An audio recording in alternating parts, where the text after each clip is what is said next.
How's everyone doing? Welcome to the final episode of After the After Hours with your boy TraderPrad. The final day of this week is tomorrow going to be a free fall Friday. Now get ready for tomorrow. Powell going on the microphone. Powell going on the microphone. Well, football's been pretty fun to watch today. A couple good games. So I do have a watch list ready. You watch football at all? But if you guys are ready, hit that like and subscribe. Hit that like and subscribe. Thank you guys for all the love. Thank you guys for all the support.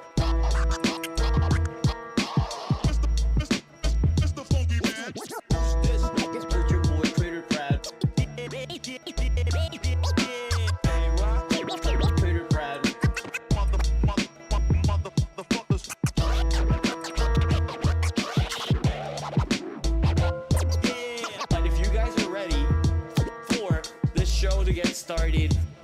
Why don't we dive into the full screen and hit that like and subscribe.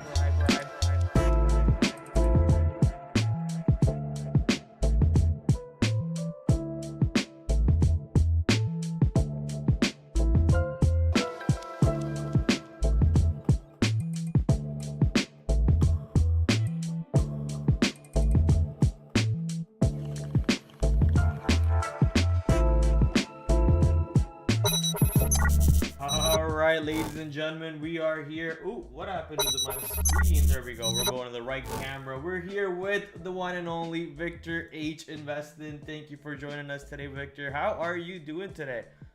I'm doing great, Prad. Doing great. Enjoying football today. Enjoying a nice weekend and getting ready for this coming week. What is it? Football week 3, week 2? Week 3. Week 3, okay. Yeah, I was into football a little bit last season, but I was mainly in it for monetary reasons, you know, sports betting and so on. But I did not want to go back into that world this year, so I kind of just been watching from the Shadow Realms. I saw the one celebration that the cheetah had with his hands cuffed behind his back and so on. I thought that was funny. But no, how was football today? Overall, really good. I thought the Philadelphia New Orleans game was probably the best one, and a couple other games were interesting. And I don't bet at all on football. I mean, every once in a while I put a bet on the Super Bowl, but man, I've got plenty of bets in the stock market and crypto. I don't need to dabble with football. I'd rather make money on meta than make money on football. No, I understand that, and that is a part of the reason why I say, you know what, this extra money that I have is going into the market, not into FanDuel's pockets, so we're going to save it and learn how to invest this money instead. And that's the part of the reason why we have Victor here. Last time Victor had us on his stream was a lot of fun, learned about how to invest a little bit better than I previously knew. I knew nothing before, but Victor helped us out with that side. And then we also got to learn about some of the possible opportunities that we can take on the market. But before we do all that, I want to learn about how Victor got into the stock market. So Victor, how did you get into the market? What brought you to this field? Yeah, so, you know, I'm 56 years old, and, you know, my first trade was over 30 years ago. And, you know, I went to college, I got educated in accounting, just doing accounting work, right? You learn about publicly traded companies because you have to be able to do financials. Then I went to work for a company that was publicly traded. I worked for a company that got acquired by Chevron. I was with an oil company. And then I went to work for a pharmaceutical company doing their books as well as other companies. Then I got a professional career doing software installation and consulting for companies around their back office operations. Now, from the very beginning, I had mentors that really talked about always saving more than 10% of my money and investing it. And they were sticking things in my head like, hey, if your money doesn't work at night, if you don't put money away, you're going to work for the rest of your life. And these topics were really interesting to me. I was mentored by a real estate developer he retired at 45. It was like a really good example. And then I was mentored by a couple other guys. Another guy retired at 47. These guys invested. So I invested in real estate, stocks, and now crypto. I invest in bonds as well. And in my journey over time, right, I just get more comfortable with it. I got into YouTubing, about maybe 2-3 years ago, because I was just, man, I would watch YouTube just endlessly. And there's some YouTubers out there that are such high value add that I wanted to somewhat be involved and kind of contribute to the overall community of investors. So that was my intent, and it still is. I have a community of investors. We talk, collaborate, and share with one another. So that's kind of a big flyby. You know, I think my strong suits are, I think, a sense of valuations, because I have the accounting background. I have a lot of business experience. I really want to get to quantitative information. What is that company worth based on their free cash flows, based on their earnings per share? And then qualitative. What do I think of that company strategically? Why is Meta so desirable? You know, qualitatively, you can really look at the company and see how dominant they are, with over 3 billion people being a subscriber of one of their apps, which is phenomenal. But putting all that together, to me, is just such a fun exercise, and being able to kind of put the blood, sweat, and tears into an evaluation, and being able to own it and then see it through and own it for a while, make money on it. I mean, there's nothing better than that as a hobby or as an occupation for me. 100%. I mean, I come from a day trader's perspective, as we were talking about a little bit off stream just now. And you come from a more investor's perspective. Obviously, everyone wants to eventually move to that cycle. You can't be high octane day trading all day and continue doing that at the older ages too. You just get slower. So that's part of the reason why I'm so happy to have met you on a previously known platform known as stonks.com. Rest in peace to that platform. But I'm so glad to have met people like you on that platform who have different perspectives, because we have also met a couple people with the crypto perspective, Alpha Exchange, and so on. I plan to bring him on to the stream one day too to talk about crypto. But I've heard you mention about getting into crypto. You know, how do you feel about Bitcoin, its utility? What do you think about its future? Do you think it's gonna go to that prices Kathy Wood predicts goods goes to, or do you have a different opinion on it? Well, let me give it to you. So I left accounting and got into the software industry about 25 years ago. And, you know, the reason for it was that, you know, I kind of saw that the software space was more valuable, lucrative, interesting. And software was interesting to me back in my college days. Now, so I became immersed in the digital world. That helped e-commerce companies implement software systems, logistics, and so forth. So from where did the world evolve from the time that, you know, 30 years ago to now? Everything's digital, and I'm getting around to Bitcoin. I'm getting there. But so as I heard about Bitcoin and digital currencies, on the surface, it makes a lot of sense, right? We're in a fully digital world, right?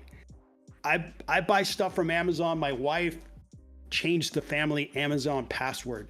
That's a monumental event, by the way. That's like, oh man, we have 2 sons, myself and she had to, like, you know, put out a memo to the family. Hey, the Amazon password is changing.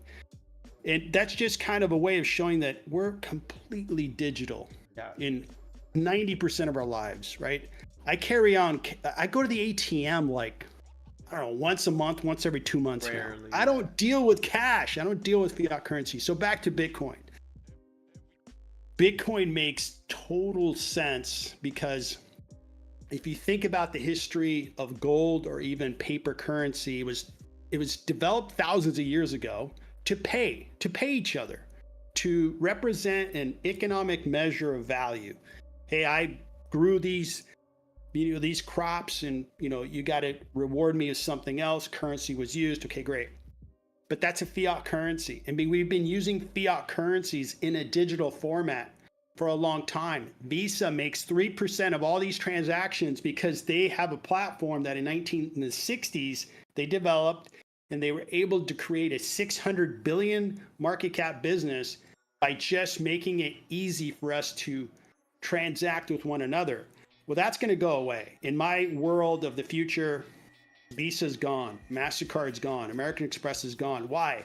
We should have digital currencies for everything. They should represent things across the board. So I've been buying Bitcoin since 2018. I'm a hodler. My friends that are crypto purists would correct me. I would say I'm a holder because I hold stocks, I hold real estate, but I'm a hodler of BTC, according to them. So if there's any crypto guys out there, feel free to laugh. Now, where's the future going to be is I think that digital currencies are going to represent a unit of measure. For example, the oil industry is developing a unit of measure for a barrel of oil. So if a Saudi Arabian company sells it to a Colombian company, it's represented by a digital unit of measure of a barrel of oil. Makes total sense. Why do you get your fiat currencies into the mix? It just makes, if anything, the mathematics a lot more complex. A barrel of oil is a barrel of oil is a barrel of oil. So those kinds of use cases are really exciting. I own BTC, I own Ethereum. I'm in one liquidity pool and continue to expand my knowledge of it, but not as fast as like stocks are second nature to me. Real estate's second nature to me. Bitcoin is like, man, I got to unplug my brain and plug it back in sometimes because it's so futuristic. Yeah. No, I get that 100%. I kind of lose myself in the cryptocurrency world. I used to own cryptocurrencies back when 2021 started happening, and then on this rise up, I kind of just cashed out of everything, and I said thank you for that run up. But after that, you know, even with stocks, I bought a lot of stocks like Apple, Google, Microsoft, and all that back when they fell down during the COVID. And then after they ran up from the COVID boom, I said thank you, and I got out from all of those. But now I'm kind of being upset of not buying more on the most recent August dip, because I thought the most recent August dip could go much lower. So I'm a little upset for not being able to capitalize on that run up till now. But I know you have interesting thoughts about potential market correction. So what do you think about that for the next few months, next few years? Yeah, so I think the market, has been surprising to the upside. Now, I think the market's expensive. The market, and I guess we could have a solid argument about, oh, well, it's not really that expensive. But I don't think anybody's going to argue that, hey, after 2 years of appreciating prices at a very strong rate of appreciation, we could agree that the market's expensive. How expensive? That's where the debate begins. Now, having said that, we have this election coming up in the United States that is got a lot of attention. And I label it as it's just one more big source of fear and anxiety and uncertainty and who's going to win and how are they going to win and all kinds of good stuff. And we're like in the opening act of how fearful that's going to get. As we approach the election, I imagine there's going to be just more stress and it's going to get more intense. Now, we had a very good week of appreciating stock prices. I was humbled on Thursday. My expectation was the Fed reduces 50 basis points and we acknowledge that the economy is slowing down. We're going to have a sell-off. That was my expectation. To my humble surprise, we rallied more than 2% on the NASDAQ, like 2.5. Yeah. I looked at my portfolio and said, I looked up and I said, thank you, universe, for all that money. I don't know how the heck the market could go up on a day like this, but I'll take it. And coming up this week, if I had to bet $1, are we going to be up? Are we going to be down? I would not be surprised if we're down 2% this week, because just as I look at the market, it's not going to be smooth for the next 6 weeks. No way. If it is, then I will again humbly accept appreciating stock prices, but it would be an absolute surprise. With that in mind, are you looking to take profits on some of your positions, or are you still planning to hold your positions, which we can obviously get deeper into if you feel like showing your portfolio, or Sure. maybe I'll actually direct people to go to your stream every morning, 9 a.m. On Victor H Investing on YouTube, where he talks about his portfolios, what he's short, what he's holding, what he's actually thinking about getting more long. So head over to his stream and hit the subscribe over there too at Victor H Investing on YouTube. Yeah, thank you. So I've got 10 attendees on my stream, by the way. So thanks everybody for joining. And I hope to be streaming with Prad because I get a lot out of just talking to him. And I think that I hope that investors that are long-term investors are open to listening to traders so that we could kind of get a better sense of momentum and a better sense of, you know, how things move in a particular day or a week. Back to, am I selling certain things? The answer is yes. How do I go about it? Now, I have about 35 stocks. My biggest stock is Meta. I own like $240,000 of Meta. And then my least, valuable stock is this company called YOU. I've got like $2,000 in that software company that does security. Really neat little company. Now, what I've been doing is, I want a little more cash. So I pretty much torture the data until it confesses. I torture each valuation, like, what did I miss? Where is this company gonna bite me? Where is this company gonna sell off? And I tortured Robinhood today, tortured it, beat it. I beat it and beat it, and it ended up looking better than when I started beating on it. And I'm gonna hold Robinhood, and Robinhood's an 80% gainer over the year and a half. I love their strategy, and okay, I'm holding it. But as I go through my portfolio, I'm trying to find a weak link and getting it out of the portfolio. I don't have to pay any money to watch a stock, but I pay a pretty expensive lesson if I watch a stock go down. I was an Intel stockholder up until recently, and let me tell you, that was abuse of stockholders, in my opinion. And I hate having stocks that surprise me like that. So I'm beating up my stocks, trying to see, okay, which ones are the weakest ones, get that out, put it in cash. I'm not expecting like a 2022 correction. That was a real long, painful correction, man. It was like, holy smokes, how long is this thing gonna last? Not expecting that, but I am expecting, for example, what we had in August and what we had in September, where you have, especially some sectors really sold off nicely. That's what I'm expecting, some of that action, and then I can kind of reallocate some capital into companies that I want to keep growing. I beat up Meta. I put a video out on my channel, and I was beating it up thinking, should I take some money off the table on Meta? And I beat it up and I tortured it, and I ended up thinking, what, I'm going to buy more Meta. It's the best horse that I've got to bet on that has an AI play, has phenomenal businesses, generates cash. Like, man, it should be illegal. Meta makes drug cartels look like they don't know what they're doing. They really don't. You want to create cash, you go social apps, and then that's real addiction. That's real addiction. That's real global. It's such a phenomenal business. All kidding aside, and you look at the domination that Meta has, it's just really, really impressive. Yeah, for sure. It's been one of those strongest Magnificent Seven. As a day trader, I've been watching it, tracking it, trading it. It's been awesome opportunities.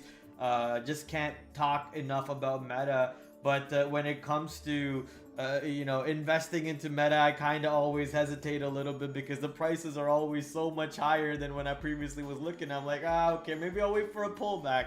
And when the pullback comes, I'm like, maybe I'll wait for a deeper pullback. So how do you combat that battle of timing the stock on a pullback? So on that moment, right? Okay, So I advise my two sons. I have a 24-year-old and a 20-year-old, and they're great young men.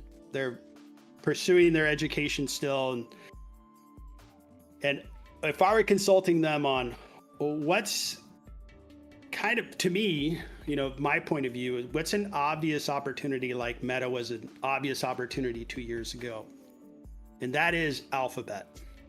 Alphabet Google has not risen with the same trajectory as Meta or Nvidia, and like Tesla, man. Tesla is an ulcer kit. That's what you get.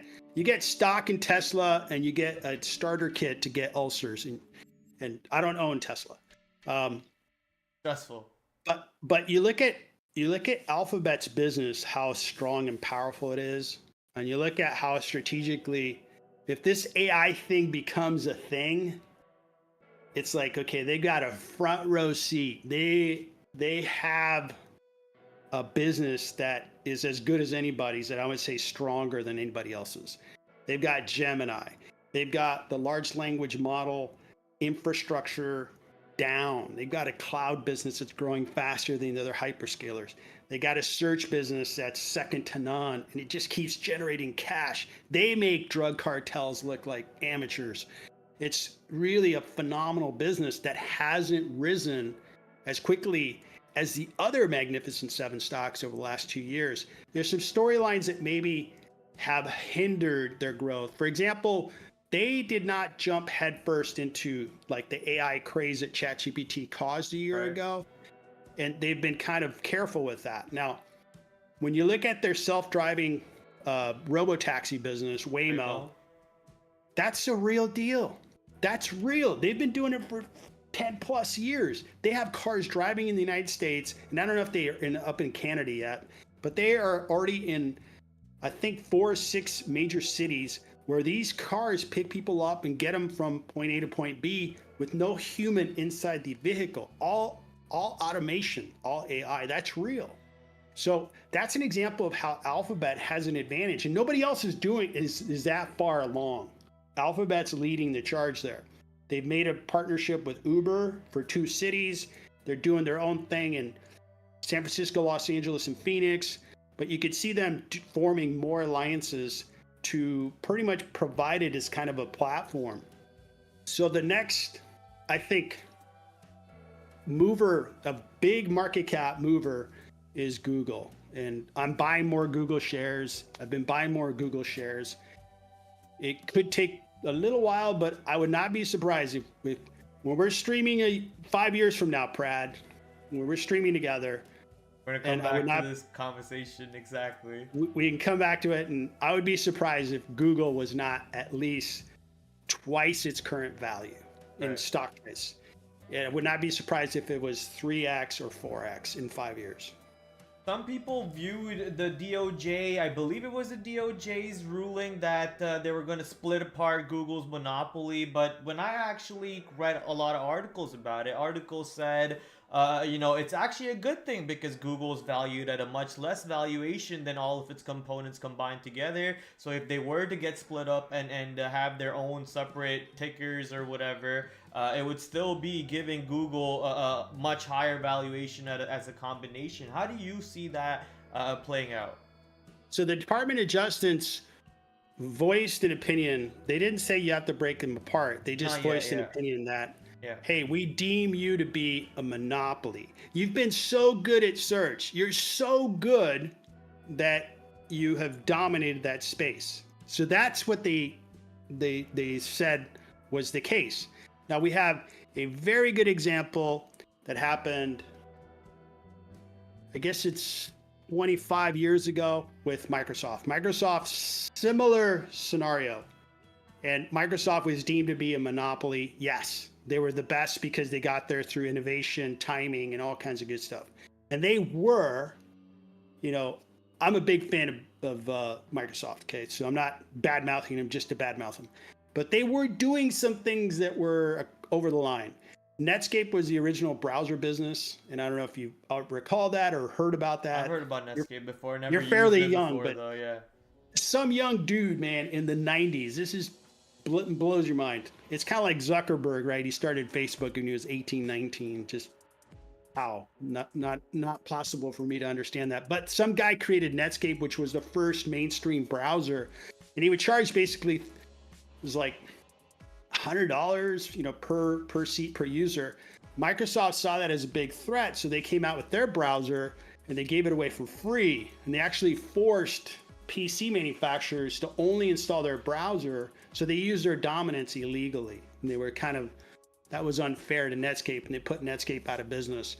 That was what Microsoft did back then. So put that kind of just in context. Microsoft was never broken up. They had to adjust, they had to appease the authorities and so forth. So Google Alphabet's smart. They're going to say, okay, what do you don't want us to do? What do you want us to do? They'll be like, well, you got to allow your competition, enough room to compete against you. Sure. We were a search business when there was 20 search engines ahead of us, and we fair and square beat them all. Yeah, buried them. I guess anybody who's unwise enough to start a search business against Google can go ahead and do that. It's like, why would you do that?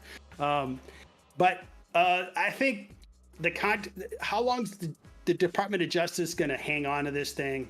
10 years. How will they be satisfied if Google shows that, we've made the environment conducive to innovators coming to the market? We're not taking advantage of consumers. We're not taking advantage of businesses.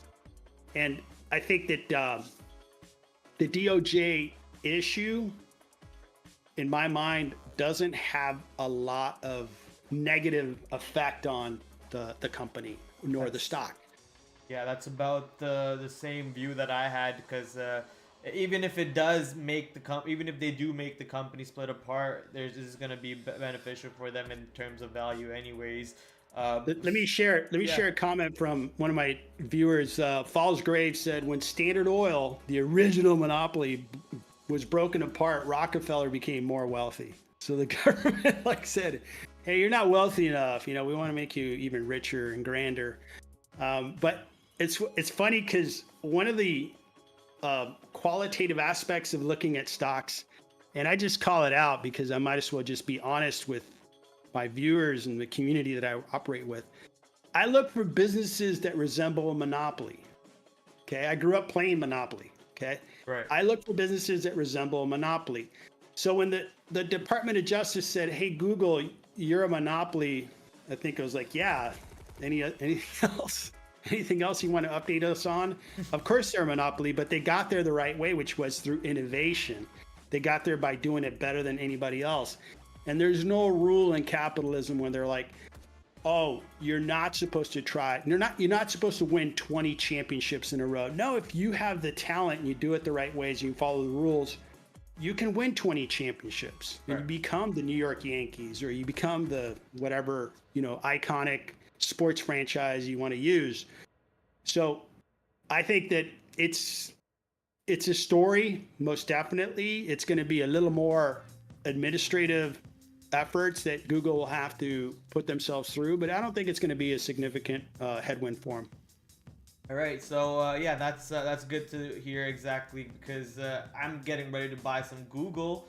Can't wait for Meta to pull back, but that's for a whole different topic. I want to quickly go through some of the stocks over here that are setting up for this week on their earnings reports and see what you think about these stocks. So let me just quickly share my screen with you over here. Boom. And you should be able to see the screen. Let me know if you can. I can see it. All right, awesome. So this week coming up, we got a couple stocks reporting earnings. The main ones that stand out to me is Micron, Costco, and I'm sure you've heard me giving a really big rant about BlackBerry recently. So what do you think about these three companies that are coming up soon? So Micron, when I look at the financials for Micron, it kind of, the stock price has been going vertically up. And not recently, it's been coming down quite a bit. But if you look at the revenue, it tells a different story, which is there's a lot of revenue loss. So I don't know what to think about Micron. I don't have a clear sense of how investors are valuing that stock.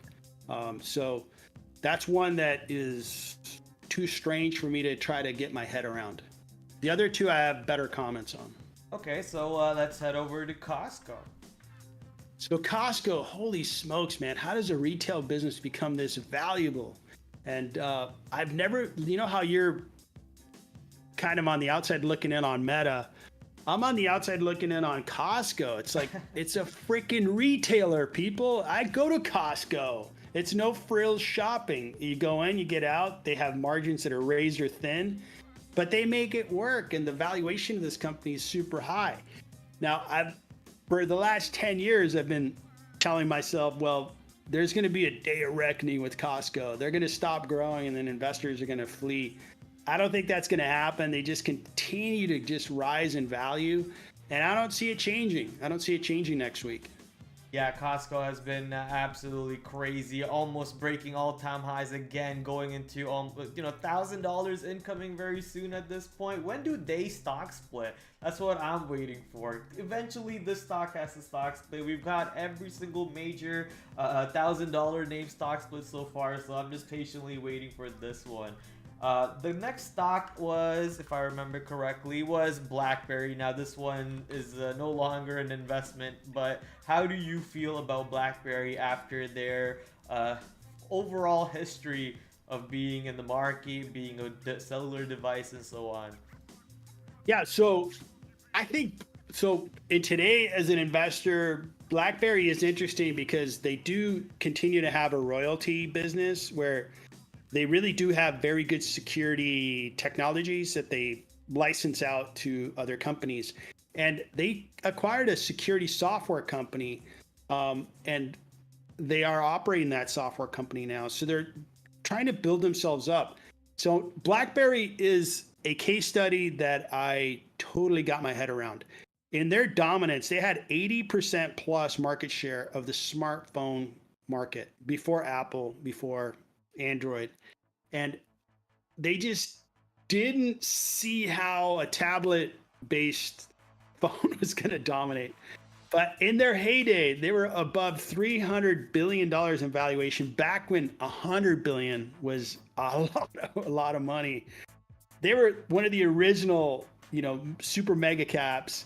And then the business left them so fast. It was like, oh my God, I can't believe people moved on. But speaking for myself, I had a BlackBerry and you couldn't leave home without it. And right now you don't leave home without your phone. Yeah. And the iPhone was cool. The original, discussion was, well, the iPhone's a toy and the BlackBerry's a tool and you use BlackBerry for work and all that stuff. But obviously that's how the West was lost. iPhone became dominant, but kind of like the players that are in, kind of like incognito is our friends over at Alphabet. Guess what they did? They created an operating system that runs on a majority of smartphones. It's called Android. And Android operating system runs on Samsung, Huawei, runs on everything non-Apple. Apple has its own iOS. So our friends at Apple are very entrenched in the smartphone market and will be players in that market because of their operating system. BlackBerry, I think, is interesting. You could probably buy it at a discount, but I don't know that they'll ever capture the momentum and the dominance that they once had. It'll be very difficult, but it is an interesting company for me to take a look at. So I have a interesting tweet, or not a tweet, but I guess it's a bunch of tweets put together in an Instagram post for you to take a look at. This is basically something talking about history. So apparently the Fed, obviously we know, kicked off a 50 basis point rate cut. This is only the third time in recent history that the Fed has started rate cuts with 50 beeps cut.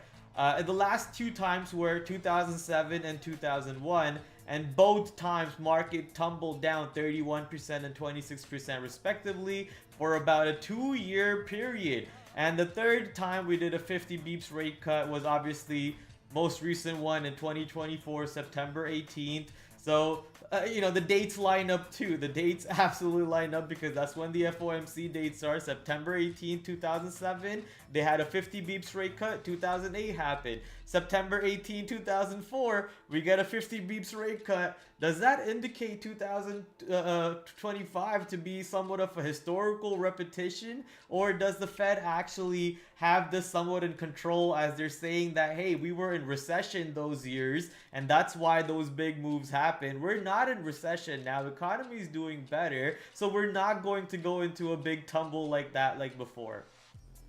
So this was pretty interesting. Why they went 50 instead of 25? I mean, you've been strangling inflation for the last 2 years, right? They drove interest rates sky high compared to 2021, and then for them to kick off with a 50 basis point cut, it's like, was a surprise. It's like, now there's a saying, right? In some cases, you don't listen to a person speak, you watch their feet and you watch their behavior in action. Yeah. And I'm still not convinced the Fed's telling us everything there is to know. I think that the economy is in worse shape than it really is. I think the data supports that, we're just not doing as well as we were doing before. And now we're going to be a little bit slower. But we haven't been in an overly high growth environment. If you think about the last 4 years, right? We had this COVID pandemic, which was, holy smokes. It drove the economy in some industries, through the ground. And so you look at the last 4 years, we haven't been on any economic cycle that really is great. A lot of the stimulation of the economy is showing up in numbers, but the companies themselves are not firing on all 8 cylinders. So now let's think about 2025. If we have any kind of increase in unemployment moves up fast. That's the signal that I'm keeping an eye on to tell me what the economy is doing. And I think there could be a pretty good sell-off in 2025 if the right or the wrong planets aligned. Like, hey, unemployment's gone up. And you'll then see that the Fed was seeing some other signs that they didn't tell us. And we're like, hey, we just decided to start with 50 basis points after being so hawkish for 2 years. We decided, hey, let's be dovish. That doesn't make any sense to me. They should have started with 25 and kind of eased into it if the economy's doing fine. At the moment, it looks like the next FOMC, which is on the 7th of November 2024, is already being priced in at about 51% probability to get another 50 beeps rate cut. And we have a 49% probability to get a 25 beeps rate cut. So the probability calculators here are already looking at a 50 beeps for the next one in November. Yeah, man, it's interesting to be an investor, man. I'll see how it plays out. But those are big moves. Those are big, massive moves. And again, I'm going to look at the Fed's feet and look at their behavior as opposed to the pretty words that they say during speeches.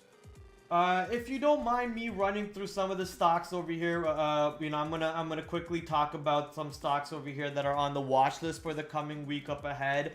Starting with stocks, the Palantir, Dell, which were included on my which were included on the S&P 500 over Friday. So starting Monday morning, which is tomorrow, they'll be in the S&P 500. Then I have a bunch of other stocks here, such as FDX, Nike, Affirm, Apple, Meta, and so on. I'm going to look at them as a day trader's perspective, and maybe you can chime in as an investor's perspective, starting with Palantir. So looking at Palantir's most recent run up, and something that I have seen in the past, any stock that gets added to the S&P 500 index, for example, Tesla back in 2020 was getting added. I think it was in December of 2020. After Tesla got finished getting added to the S&P 500 index, it had a big sell-off as a day trader for you to take advantage in. And this happened in Uber also. Uber most recently got added to the S&P 500 index The very next day, Uber sold off for a monster short opportunity, and that played out for almost a week straight. If you were looking for that maybe swing trade opportunity in there. So looking for history to repeat itself over here. I want to see some failed pops around this $37.35 on Palantir off the open tomorrow for us to possibly look for an opportunity to ride that short back to the downside. I think Palantir could easily go test this 35 area where we've been finding some support, and once we give up this $35 area, not able to stay above 35, will actually open up much more room to the downside where we can look for a swing trade opportunity or even a investment for the short side, which is where Victor can come in and chime for his position. Yeah, I'm shorting Palantir. I started to short it, let's call it a week and a half ago. And I actually have a fair price on the stock of $12 per share if I measure their free cash flows and I look at their earnings per share. The thing about Palantir is they're not a super high growth company. They're growing at 20%. And frankly, that's just blah. I mean, Meta's growing at 20% and they're like 10 times bigger, if not 20 times bigger. So when you're growing at 20%, but you're being valued like you're growing at 100%, it's a big opportunity for me to short a stock and see if I can make 10, 20, 30% over the next couple months. Yeah, so here's the numbers that Victor was talking about. You know, they're growing at the same rate as Meta, as he just mentioned. And their PE ratio is, if I remember, a ridiculous number in 120s or something. 218, sorry. PE 218 right now. So, you know, if you were just to look at that number, you can see the smile on Victor's face. Looking great. Again, if they were at 100% growth rate, hey, go for it. You know, that PE is fine. But when you're growing at 20%, hey, where's the beef? Yeah. Next one over here that I want to take a look at. What do you think about FDX? You know, they had a big downfall off their earnings report. This is a company that makes like what, $20 a year on earnings per share. They reported 360 over here. So if you just times that by 4, you have $18 to $20 basically coming in on EPS. They guided lower. They moved back into exactly the previous earnings day high. So they basically closed the gap. And if you remember the previous earnings report that actually took the stock all the way to the upside, we were looking at a move into all-time high of a $320, but that move never really came into play. And this most recent earnings report taking it right back to the downside. Does this mean that FedEx possibly could bleed a little bit more, or does FedEx, whose PE is only 12, I think, if I remember correctly, right? PE is 15.71, forward PE of 10.89. They're still growing on a year-to-year scale, just not at the rate that they previously were expecting. Is this a company that you would look to start buying or dollar cost averaging into? No, because I think FedEx really benefited from supply chain demand a couple years ago, and they've become a bigger organization overall. But when I looked at them very closely this past week after the big correction, it really shows that their revenue declined in the most recent quarter. In the trailing 12 months, you have a decline in revenue. Now, what story is out there that's going to help FedEx get bigger? Well, Amazon's delivering their own packages. Well, that's a big problem. And then is the economy hitting on all 8 cylinders? No, we're actually seeing a slight contraction. So I think there's stories that are going to keep the stock from growing, and potentially you're going to see this growth rate continue to, the trajectory would be a negative trajectory. I think the stock is probably overvalued by 30, 40%. And there's no exciting story that says, hey, this stock should be worth more, because in 2025, this exciting tailwind is going to show up, or in 2026 this exciting new business is going to show up.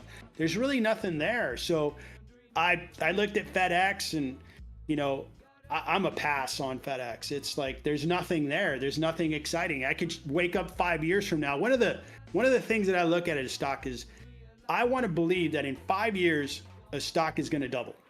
That's what I want to believe. There's no way I can come close to believing that for FedEx. I could wake up 5 years from now and it's worth 30% less, and that's exactly what I don't want. Yeah, I agree with that competition from Amazon. You know, Amazon obviously 90%, maybe not 90 would be a ridiculous number, but more than 50% of the world probably buys from Amazon. And if they're doing their own deliveries, then that's a lot of deliveries not going through UPS, not going through FDX, and so on. So I agree with that mentality very, very much. The next stock I want to scratch your brain with over here is one that had a CEO change. Okay, we got a NKE lover over here. I'm guessing you own Nike on your portfolio. Well, I started buying into Nike when it started to get. I mean, look at this chart, right? We're talking about the #1 sports shoe company on the planet. Dominant. I like dominant companies. It's going to be like a broken record over here. So Nike, the second place shoe company, is so far behind these guys. So they started being sold off, and I started buying them earlier in the year. Now, that investment started to look kind of bad because they had additional drops in the stock price. So I continued to evaluate the company, and I would double down. I'm owning, how much do I own of Nike? So the news of a new CEO, I think investors recognize, okay, we're dealing with Nike here. They became the dominant player, not because they're a terrible company, no, because they outperformed everybody. They had the best shoes. They had the best athletes representing their shoes. The swoosh is one of the most recognizable and valuable brands on the planet. And now they're going to have a refresh on the management suite. I'm really excited about that. But overall, I was still buying into Nike. Every down day I was buying into Nike. So it was a little bit of a party when the stock popped because I was like, yes, all right. You know, it's going in the right direction, and I made a little money. Awesome. I want to show you this in that case. The most recent Nike CEO's history with Nike, in case those of you have not seen. Starting off with an intern. Let me just click on that screen for the stream over there. Starting off at the intern position in 1988. Did that for 2 years. Sales position for a year. Team sales for 3 years. And basically sticking with them all the way through to the point where he is now the president and the CEO. Now that's what you want to see from somebody who became the CEO, who's you know, in power of a company that he has stuck with for so long of his life, starting at the bottom, and now he's here like the Drake's lyrics. So literally doing it, putting the American dream to work over there, and obviously a lot of people that I know a buddy who resales shoes, Nike shoes and so on. He's a big Nike fan, and as soon as that report came out, he was so ecstatic with it. He was happy. He's saying the resurgence of Nike, because Adidas did kind of come over and take over with the Kanye shoes and so on for a little bit, but now the Nike comeback, he calls it the Nike comeback. I love it. So, okay, man, I'm not the most superstitious guy, but I can tell you, so the evening that I heard about the news, I was wearing a pair of Adidas, and I just took one of my Adidas off, and I got to take the other one off because I took them off, and next thing you know, I hear a press release that Nike had a new CEO and the stock popped, and I made a couple grand. So I'm like, all right, I cannot put a pair of Adidas on for the rest of the evening. I put a pair of Nikes on. So I just took my shoes off, buddy, because I don't want to jinx myself. That's awesome. That's awesome. Yeah, usually I'm not a superstitious guy too, but I do have a couple rituals here and there that I feel like I have to repeat right before my trading day. But it's not like I have a bad day if I don't do it. It just stays in my mind like, oh, I didn't do it. I didn't do it. But yeah, that's hilarious over there. I want to head over to the next one. Which was, I believe, Apple. Apple, I know you got a little short position over there. They got bought into the S&P 5. No, actually, they got sold into the S&P 500 rebalance, because I was watching the rebalance take place. They were selling 7 billion shares of Apple on that day, and you can see that volume candle. Look at that volume spike. 318 million shares on Apple sold going into the close, and that is, let me just turn off all my indicators. Look at that sell-off candle into the close. Now that is basically the S&P 500 saying we're selling off $7 billion worth of Apple. Man. Now, isn't that happy for you? I know you're happy watching that move. The biggest news, I think the biggest news that, you know, everybody's really keeping an eye on is the new iPhone sales, right? And is that iPhone going to sell? If it doesn't, it's going to be it's going to rain pain on Apple. And I expect that, frankly, Apple does not overwhelm me with innovation and ideas. They underwhelm me. It's like, guys, you're worth more than 3 trillion. You should be like landing, a manned mission on Mars. You should be doing stuff that's freaking ridiculous, like Microsoft, like Google, who has cars driving themselves. You put passengers in the back, and you got robo taxis, and you got Meta doing Meta AI. I don't know if you've tried that. It's phenomenal. It's awesome. They got 3 billion people log into their apps. And then you go Apple and you go, oh, you got a smartphone. And you got Huawei trying to kick your butt coming out of China, selling a device that's almost as good as yours. In some ways, the trifold looks even better. And I think they have a lot of competition.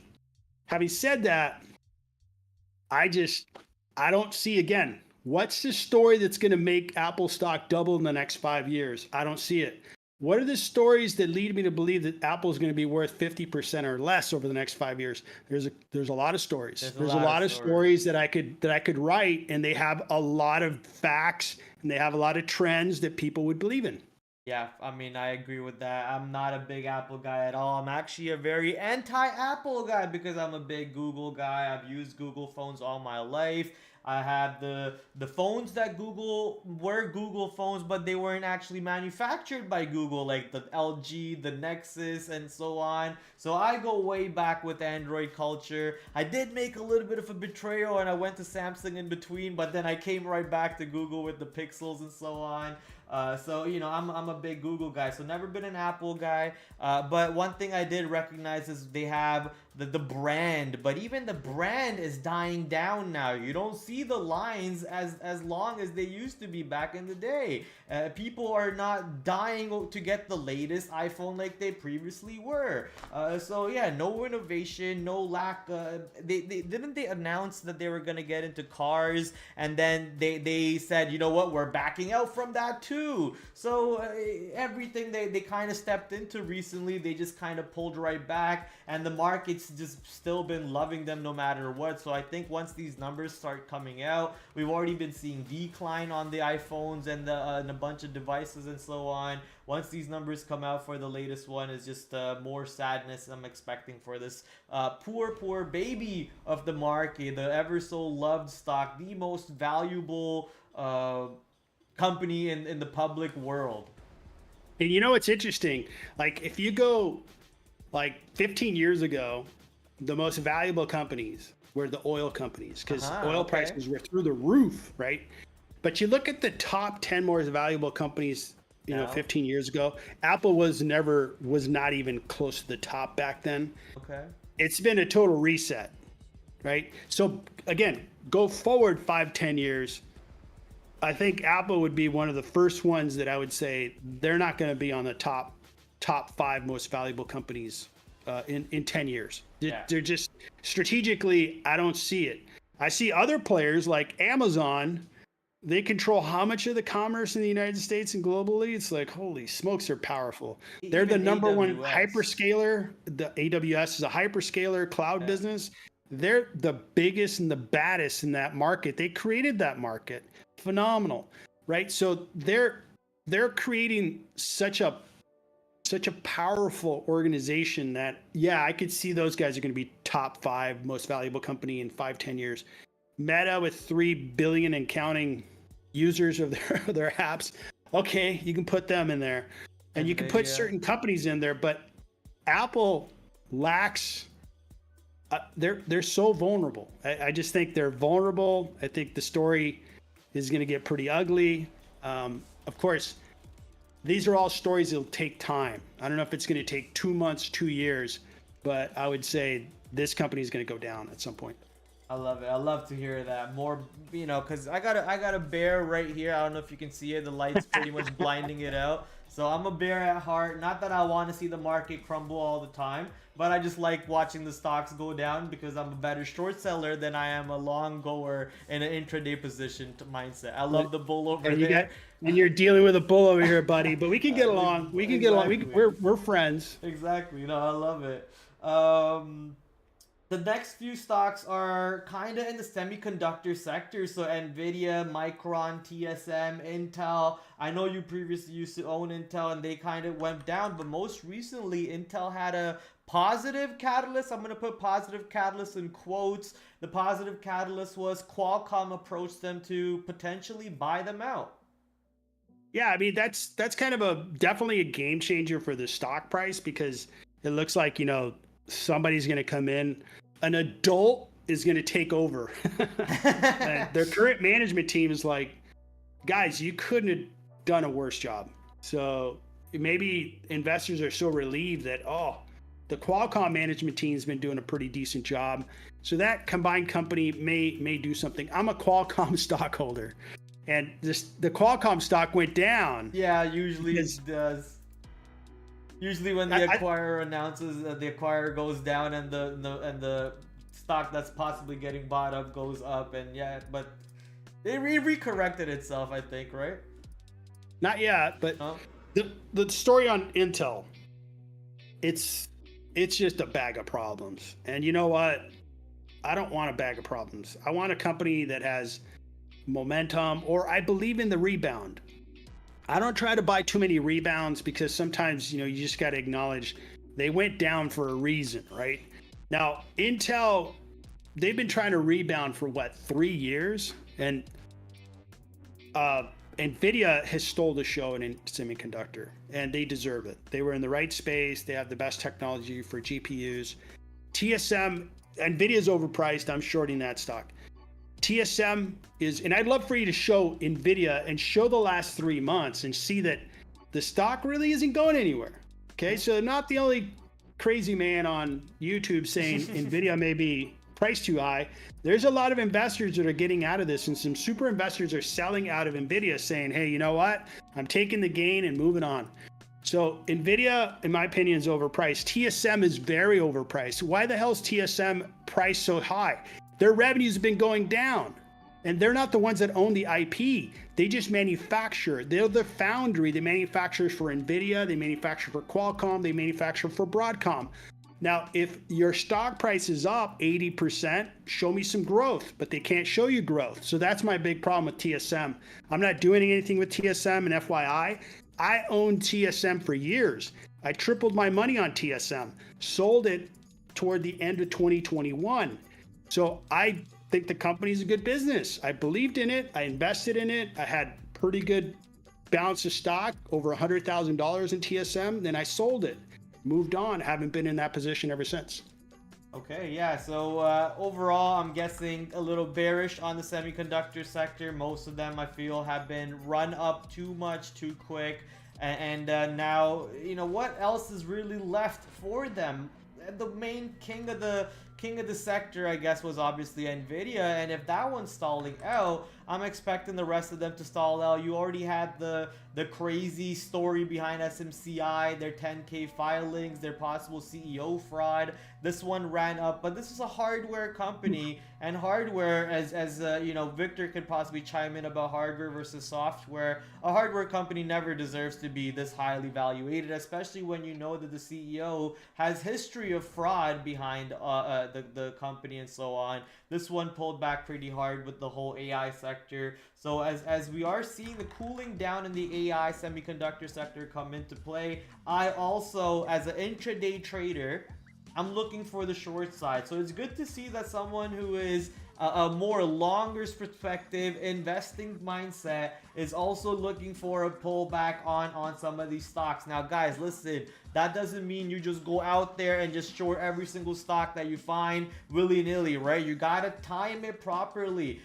For me, it's timing is a lot more important because of a day trader, but for someone like Victor, it's something more like time in the market instead of timing the market. So understand the time scale that you're playing it on. If you're looking for more day trade position, maybe watch Apple tomorrow, maybe watch Palantir tomorrow. But if you're also looking for them as an investor, then obviously you heard Victor's opinions on how he's looking at these positions, how he's looking at the overall market, which S&P 500 500, I mean, all-time highs. Like, what else can we really say about that besides that? If the market is not able to take out that Thursday's high, then there is simply no long in this market. That could very easily be the temporary top on the market, and then we can get a nice little correction. But if the market starts going above that Thursday high again, then we have some issues over here for the short side that you might want to be careful for. You might want to keep an eye out for some of the economic events coming out very soon. I think tomorrow we don't really have any major economic events that I'm taking a look at. I see, actually we have the manufacturing PMI, S&P global manufacturing PMI. Do you look at any of these economic event numbers and follow them? The big ones I do, and I don't think that one is going to move the needle. I think the one that I'm really looking at is unemployment. Unemployment's like really important. The growth, the GDP growth is also important. So there's some that I look at that are more important than others. The one thing that, there's two things I'll share. One of them is on data, right? I would probably not get much of an argument from most people that there's probably too much information. It's like, holy smokes, man. If you took it all in, it's like, it's so confusing and stuff. So I would encourage, any trader, any investor to kind of get your head around, what's your style and what information are you going to let into that box of thinking. So if anything, you need to be, disciplined on, I'm going to listen to these voices and this information, because there's 1,000 voices and 1,000 streams of information. It just becomes overwhelming. So that's one thing I would say. And then you had a segment just a minute ago that talked about, hey, markets can correct and so forth. And I would just remind everybody that, you got to build your internal fortitude. And what that means is make investments where if you lose the game, it's not the end of the world. And be ready to learn. Whether you make money or lose money, learn. If you lose money, you just paid for a lesson, but learn it. It's bad enough you lost money, but if you don't learn something, you just wasted all that money. If anything, you're paying for a lesson. And if you make money, it's easier to learn because you're like, oh man, how did I make that money? And so your internal fortitude, and it's not about like, hey, Intel lost me some money. I was still upset about it. It still was like, those jerks, they could have done a lot better. But it wasn't to the point where it hurt my portfolio, and I just moved on. And, so I would encourage everybody, like, no matter where you're at in your investing career, keep building that internal fortitude and always be ready to learn, whether you make money or lose money. Yeah, I have a really good quote for that point where I think you were talking about earlier, to learn, because if you don't learn, then what's the point of it, right? The quote goes, to know and to not apply is to not know to begin with. So basically, if you learned the mistake from the market taught you a valuable lesson, but you go back and repeat the same mistake again and you didn't really learn from it, at the end of the day, you learn nothing because you're going out there repeating the same mistake. It's okay to lose. It's okay to take losses. Losses are, a stepping stone to the right direction, but only if you learn from them and you get better. What's one thing that you possibly do to help you? Do you journal your trades? Do you track them by every single statistic out there? This is a short setup that I found over here. This is a long setup that I found over here. And then you track which setup gives you the most money or so on. So I measure performance every month, right? I look at, my portfolio, and I try to focus in on companies that are doing well and doing poorly. In the middle probably doesn't get enough attention. But in that process, I think I've shared, my model on my streams, and that model is my creation, right? It's very numbers oriented, but in those numbers, there's a story. Like the way I do my free cash flow forecast for a company, earnings per share, the growth rates, how I qualitatively assess a company. So when I look at performance, I look at the company. Was Uber better or worse than what I expected? Now, Uber outperformed my expectations. And Uber, if anything, at sometimes I felt like it's overpriced because it's just appreciating too fast. So, I just kind of hung on and said, even if I get a haircut on this thing, the management, or I should say the organization and the idea is so valuable. It keeps growing at such a high rate. I'm going to hang in there. So that's how I review a company. If their strategy is intact, and it surprises me because it's better or it's a little worse, but it's a little worse, but I see that, hey, the strategy is intact. Like Airbnb, the stock has suffered over the last 3 months. Their strategy is intact. I'm not selling any shares of my Airbnb stock. I truly believe that company is going to dominate. They're going to be the Nike, the Costco, the Starbucks, the Google Alphabet, the Meta of their space. They're just going to dominate because they have such an advantage of taking on privately owned residences around the world. So that's how I look at companies. I touch my portfolio every day. Maybe I miss a couple of days. Sometimes I go on vacation with my wife for a couple of weeks and I don't touch it. But other than that, this thing is pretty much a garden of stocks that I tend to, and I love tending to that garden. I love it, man. A man with passion. I love hearing it. Hopefully at your age, once I get there, I also am radiating with this much passion that you still carry on. I'll have a couple comments about your previously mentioned stock, Hood. I read an interesting comment recently. I don't know if you know about this change that the SEC approved starting November 2025. The minimum increment for a stock is no longer going to be 1 penny. It's going to be half a penny. So basically it's going to be 0.005 bid, and then ask is probably going to say 101. So the minimum increments are going to be in half a penny increments and no longer 1 penny. This is actually going to help them mess with a lot of the HFTs that come in and disrupt the trading flows and so on. At least for the current time being, they expect it to cause some issues. But the article that I was reading said that this is potentially not a good sign for companies like Robinhood and another company that Robinhood actually works with. I think Virtu or something. I can't remember what the exact name was. Anyways, the Robinhood now will start making less money because the spreads are going to be tighter and way lower, and the amount of spread is completely different game than what there used to be. So this person actually opened up a short position because of that. What do you think about that SEC change for Hood? Yeah, I don't know enough about it to comment specifically on that change.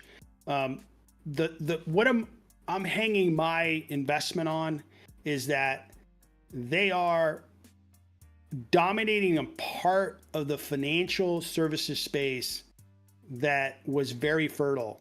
And you think about, like, I grew up with brokerages like Charles Schwab, and E-Trade was all the craze 20 years ago, like, oh, E-Trade.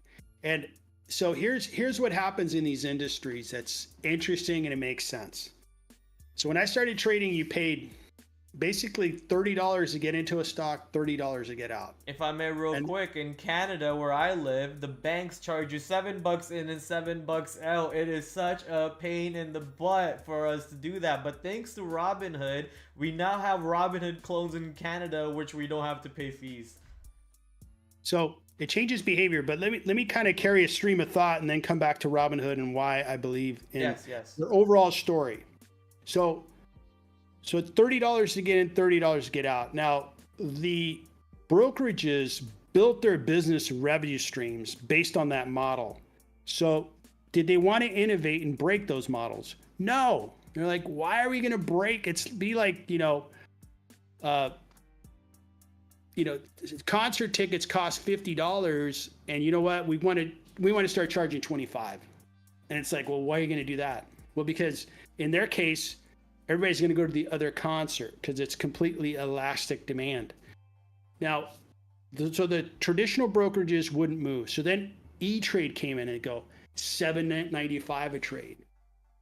And it was $7.95 to get in, and then it was still like $30 to get out. It was still expensive. And it really affected behavior, because if you knew there was $30 transaction fee, you're not buying $100 of shares. No, that'd make no sense. You're buying $1,000, $2,000, $5,000 transactions. So, you know, the industry, the brokerage industry is just kind of humming along. We have all this innovation everywhere. My two sons, right, 24, 20, they've had a computer and they've had digital access since they were 2, right? And really the younger one probably since he was 1. Those guys, like, I grew up playing video games, upright cabinets, and I ended up creating a vintage arcade for myself that's awesome. A couple years back. Now, when my kids were like 10, I couldn't play video games with them. You know why? The freaking video games are so hard. I'm like, what the hell, man? Like, I gotta like know 20 buttons on the keyboard, and these kids are like freaking ninjas. They're killing me in 5 seconds. So the advancement of knowledge and so forth was just off the charts. So there we have the brokerage industry saying, hey, we're going to do it the way we've been doing it for the last 30 years because we want to preserve revenue until new players come into the market and they take away market share. Now, the part of market share that Robinhood's taking over is the younger investor. And they are like checkmating the traditional brokerages, because traditional brokerages are built with a paradigm of everything's tabular, everything's spreadsheet based. Where Robinhood is about gamification and a different UI. That if you grew up playing video games, you get it. If you grew up with my generation and we were playing asteroids, and we have a little spaceship flying around with one button, and then you have other generation, you know, growing up with Counter-Strike or League of Legends and all this other stuff, you know, Minecraft. It's a different society. It's a different generation of investors. And that's where Robinhood is dominating. For sure. And that generation keeps getting older and wealthier and bigger investors. They want to invest in crypto. They know, because they see their mom, dad, uncle, aunt, they accumulated wealth by investing in stocks, by investing in real estate. So they're like, hey, I want to be an investor. So my 20-year-old son, one of his buddies, great kid, and as well as my son, they watch my channel. And I'm sure a lot of the stuff's like way over their head, but just the behavior of them saving up and making bets. Like I put, you know, my younger son, he started investing when he was 12. He started mining Bitcoin when he was 13 in his room. He's like way ahead of where I was. And I think that the investor that is 25 years old is leaps ahead of where my generation at 25 was. So back to Robinhood. Robinhood is catering to that part of the market. Yeah. And the older firms, Schwab, Fidelity, they're targeting me. They're targeting 60-year-olds. They're targeting 70-year-olds. And they're going to keep targeting there. But guess what? The 30-year-olds are going to turn 40. And guess who's going to keep growing? Robinhood. Guess who's going to have a contracting market? Schwab, you know, Fidelity, you know, all these traditional brokerages are feeling the pressure and they're consolidating. They're getting bigger because they need to survive. So back to Robinhood. That whole story, I believe that's the big story. That's why I think they're going to be worth twice as much over the next 5 years. Operationally, they generate free cash flow, they grow, and overall they're profitable. I acknowledge their most recent operational data is showing that they're having stagnant growth. I acknowledge that. It is a concern. That's why I beat up the stock today. I haven't released the video, but I beat it up and actually used, this is, I guess I'll tell you guys what's in the video. I used some of the AI tools to kind of do some of the analysis. I used Meta AI, ChatGPT, and Gemini, just to see how much data those platforms could give me to do my valuations. And the video ended up kind of long, but I wanted to do it just to see, hey, what's out there? Is it another tool we can put in our bags where we can use ChatGPT or Meta AI or Gemini? And the results are interesting. Have you tried including Grok into that test? I would make that video a little bit longer and add Grok.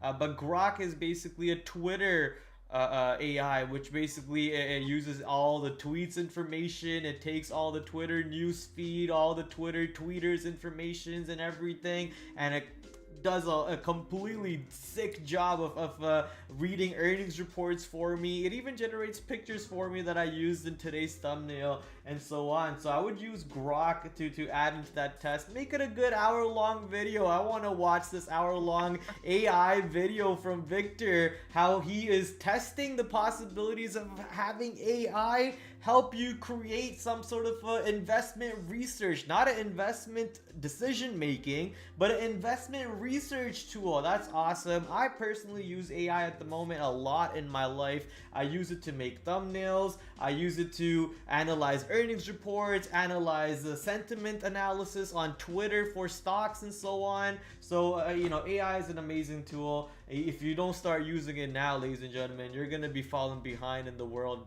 very, very quickly. So get ready for that shift.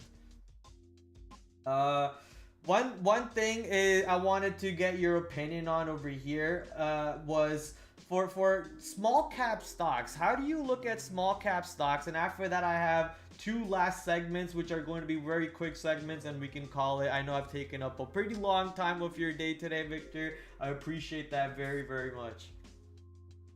Okay, so I think small caps, it's almost like small caps are something you can really be proud of when you find a small cap that works, because they're harder to find and they can really explode. So they are kind of a passion. Now, the last 2 years, small caps have not performed in general. In general, they haven't performed. The big caps have taken a lot of the capital. I mean, the Magnificent Seven and Eli Lilly could be part of the Magnificent Eight or Magnificent 10, right? Because if you put Nova in there, those have done really well. So the last 2 years have been kind of like big caps have had a lot of gravity, and they've brought a lot of capital into those markets or those market caps. But some small caps, small caps can 2, 3, 4 bag very quickly. I have a list of small caps that I already invest in. I have some other small caps that I have on my watch list, but I'm being careful because for a while, the small caps were doing nothing. For 18 months, some of them were just stuck, but they have great fundamentals. And you're like, what gives? Like, perfect example is Zoom. Zoom video. They're not setting any records. They're growing at like 7% to 10%. They generate cash like it's coming out of their ears. They're profitable. They're a mainstay. Yet their valuation's like near zero. And it's like, why is that? They're already a $10 billion revenue company. The market just doesn't appreciate Zoom. And I could go on and go DocuSign and these other stocks where you're like, man, the fundamentals look great, but the market just doesn't want to buy into small caps. It's the same thing with airlines. The market doesn't like airlines. Some auto companies, market doesn't like auto companies. So I think having a realistic sense of some small caps are going to light the world on fire. And if you catch those early, wonderful. You're going to be on a rocket ship ride. But they're just harder to find. Yeah, for sure. Especially the ones with the Chinese hustle gameplay behind them. I don't know if you've heard about that documentary before on Netflix, The China Hustle. Great one. Go watch it, people, if you haven't already. This last segment, or second last segment I have for you, I'm just going to name a bunch of stocks out, and you just name, or you just say a direction that you think it's going to go to, either up or down, or you can say flat also. So starting with Palantir. Down. Dell. Down. FedEx. Down. Coinbase. Up. Starbucks. Up. Nike. Up. Affirm. I don't know. Apple. Down. Amazon. Up. Google. Up. Microsoft. Even. Meta. Up. Nvidia. Down. Tesla. Down. Micron. I don't know. TSM. Down. QQQ. This Down. is the NASDAQ. S&P 500. Down. And the IWM Russell 2000 for the last one. Even.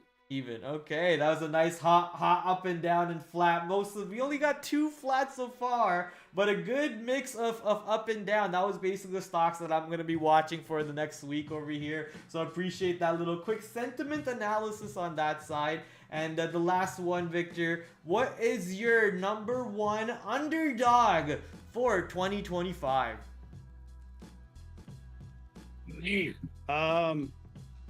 I want to give it some thought. Give me a second. Yeah. Okay. Number 1 underdog. Pfizer.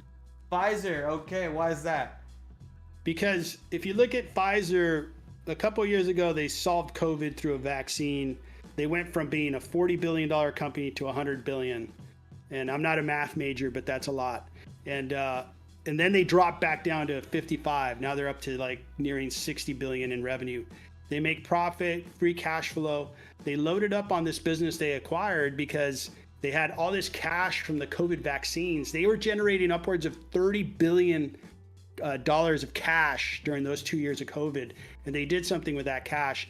So they've loaded up their business. The market has just hated the stock, like just hated it. But their business is now beginning to grow. If they show 2 quarters of growth, solid growth, the stock could double, triple in 2025. But with Pfizer picked as the underdog, what would you pick as the most? It's not, the underdog, and then there's the favorite. So what would you say is the most favorite that's due for a pullback? Oh man, Apple. Apple. So ladies and gentlemen, there you have it from the one and only Victor H Investing. His underdog for 2025. Pfizer, and his favorite, meaning the most expected to pull back, Apple. Will obviously love to have Victor more down the road. Victor, let him know where to find you on the YouTube and where else you stream, and go ahead. Yeah, primarily on YouTube. It's Victor H Investing, space between Victor H and Investing. We have a really good Discord going on, and how do I define really good is there's solid conversations around stock and investing in particular sectors. Nothing of whatever I say is, financial advice. It's just an investor giving his opinion and experience. But when you get like 30 investors that are doing the same thing, collectively, you have all that knowledge and wisdom together. So the Discord's really taken off nicely. Of course, there's scammers on Discord, which sucks. But you can watch my videos on YouTube. That's the principal platform that I stream. And then Discord is where I'm probably most engaged with investors. Awesome. Thank you, Victor, for today. Looking forward to more fun co-streams like this, and expanding my investing knowledge with the help of you and your community. I'm in his Discord, ladies and gentlemen, and I'll be pretty active in there too. So come join us in his Discord. If you're interested in any of my links or any of my sponsors, their links are all down below. And I'll also tag Victor's links in the stream description down below, so you can find them easily down there. Until then, ladies and gentlemen, my stream schedule, Monday to Thursday, 8 p.m. And Victor's streaming schedule, I believe, is Monday to Friday, 9 a.m. That's correct. Monday to Friday, 9 a.m. So catch him on his streams. I'll be in his morning chat every morning. You'll see me saying good morning, Victor, as I'm getting ready, watching stocks moving and so on. So catch me in his streams in the morning at 9 a.m. Catch me in my streams at Monday to Thursday, 8 p.m. And obviously Sunday, 6 p.m. Looking forward for a lot more fun together. You guys have yourself a great Sunday evening and have fun with the rest of the football. Thank you for coming, everybody. Bye-bye. Thanks, Brad.